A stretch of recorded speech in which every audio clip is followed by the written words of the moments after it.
Next at 10, Governor Walker rolling out major changes to education and state government tonight in his biennial budget address. The plan drawing fire from both sides of the aisle tonight. News 3 has team coverage of what you need to know about the budget tonight, starting with political reporter Jessica Arp.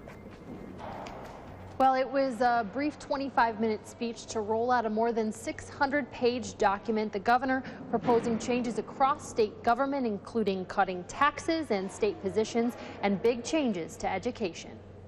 The budget plan we present tonight will help restore that American dream right here in Wisconsin. Saying his budget was based on growth, reform, and security, Governor Scott Walker proposed a property tax cut that will amount to $10 over 2 years for the average property taxpayer. Just as I promised, property taxes by the end of 2016 will be lower than they were in 2014.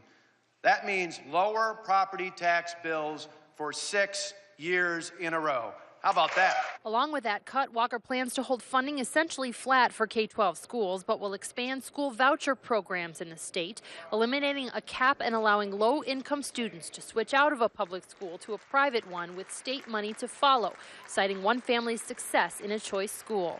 Tonight, I'm excited to announce our plans to lift the cap on vouchers so more families like Dina's can have the choice to find the best school for their children.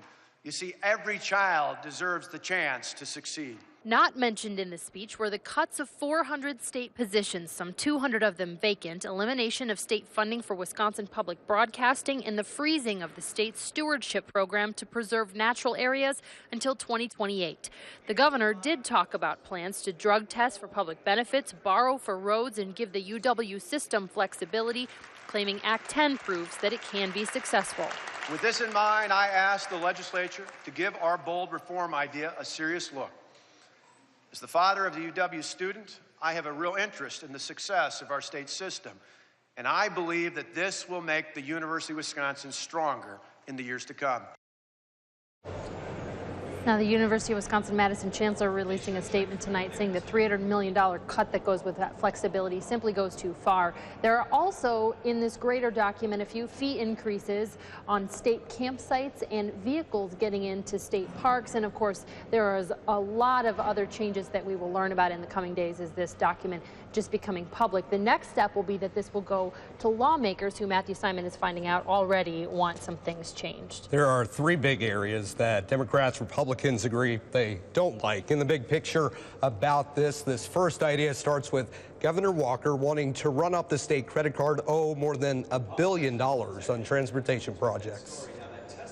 Transportation, I think, is a huge issue for a lot of people in our caucus. For Republicans and Democrats, the idea of borrowing more than $1.3 billion for transportation projects is not going over well. At a time of relative national economic prosperity, Wisconsin is already starting $2.2 billion in the hole. Not going over well either is Walker's idea to essentially freeze the state program allowing buying land for recreation and protection. And I think that the last thing you would want to do is to say for 10 years that there's no ability to partner. What a travesty. That has been an incredibly successful conservation program for the state of Wisconsin. But the idea is sure to get some major focus in the coming weeks from both sides, is the governor wanting to extend school choice to all Wisconsin parents. There's a huge worry that expanding this program, which is essentially using taxpayer money to subsidize private school, and for the vast majority of kids, they're in private school already. There'd be some districts that have a sizable amount of dollars that would follow a student, and other districts that would have zero that would follow the student. So